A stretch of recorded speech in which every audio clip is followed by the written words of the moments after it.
Bonjour à tous. Donc, avant de commencer cette vidéo, je vous annonce que cet après-midi à 15h15, Jordan Veretout et Igor Tudor seront en conférence de presse face aux médias à la commanderie.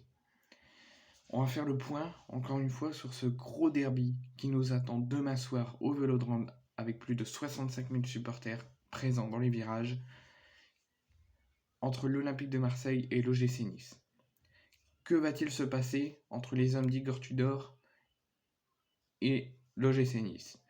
Pour la présentation, je vous rappelle toujours ce qui s'est passé au match aller. À chaque gros choc, je rappelle toujours ce qui s'est passé au match aller.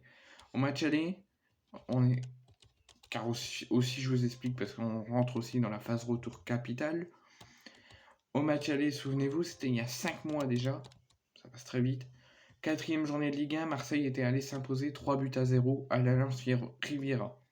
On s'était dit, Tudor les a réveillés, parce qu'avant le match, on s'est dit, Marseille était encore trop inconstant.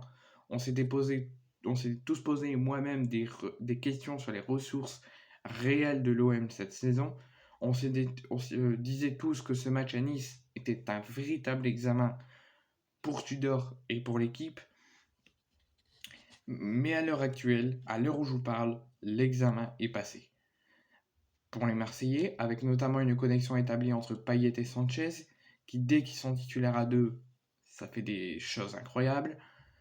Je vais vous redire les plans des deux équipes, donc la composition entre guillemets de ce duel du match aller.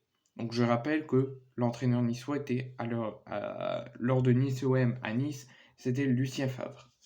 Lucien Favre comptait 2 absents de marque, Todibo et Limina suspendus. Du côté de l'Olympique de Marseille, c'était Gigot qui était suspendu en défense et Pamba Dieng écarté. On pouvait noter un très beau match du duo Sanchez-Payet, mais surtout du Portugais Nuno Tavares, car sa belle performance du match aller aura des conséquences sur le match de demain au Vélodrome.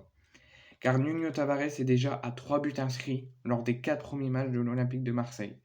Il devient donc le deuxième défenseur de Ligue 1, avec Marseille à compter autant de buts sur les 75 dernières saisons, après Laurent Blanc.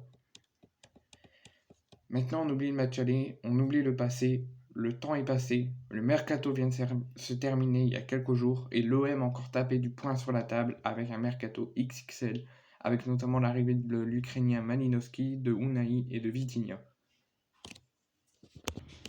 Pour Vitinha, on nous annonce dans plusieurs journaux sportifs qu'il pourrait éventuellement, pas encore sûr, mais éventuellement jouer ses premières minutes au Vélodrome contre Nice demain. Par contre, pour Unai, c'est possible qu'il continue à jouer, mais lui, il les a déjà joués à Nantes quand l'OM s'est rattrapé, que l'OM a repris son envol suite à son coup d'arrêt à la maison contre les hommes de Philippe Clément. Donc voici ce qui étaient donc les choix de Tudor lors de cette rencontre. Alors on avait Alexis Sanchez à la pointe, titulaire à la pointe de l'attaque, avec Malinowski, Under, Tavares, Rongier, Veretout, Kolasinac, Balerdi, Gigot, Mbemba et Paolo Lopez. Avec cette compo, l'OM s'est logiquement imposé 2-0 à la Beaujoire et l'OM, on peut le dire, est donc partout chez eux. Partout chez eux sur le terrain, parce que ce soit au Vélodrome ou à l'extérieur, l'OM rarement fait des moyennes performances, sauf au mois d'octobre avec la performance en Ligue des Champions, c'était catastrophique, mais ça arrive très rarement, l'OM est souvent très bon, et surtout avec les supporters, parce que ce soit au Vélodrome, que ce soit à l'extérieur, les supporters sont toujours présents derrière eux, que ce soit dans les plus mauvais moments, dans les bons moments, dans les plus mauvais moments, même des moments catastrophes, ils sont toujours là pour montrer leur mécontentement et leur dire qu'il faut changer des choses. Ils ne les laissent jamais. Jamais ils nous disent on va boycotter, on va mettre le match à huis clos parce qu'ils font des mauvais résultats. Ils sont toujours présents, toujours derrière leur équipe. Il n'a jamais l'OM. Et là, on avait une interdiction de déplacement à la Beaujoire, mais il y avait quand même un parquage ouvert. Et merci les dirigeants de Nantes, si c'est vous qui l'avez ouvert ou que les supporters nantais ont décidé d'être contre l'interdiction de la LFP et d'ouvrir le parquage à l'OM, je vous remercie parce qu'on les a entendus, on vous a entendu aussi les Nantais, et c'était un match magnifique à la Beaujoire.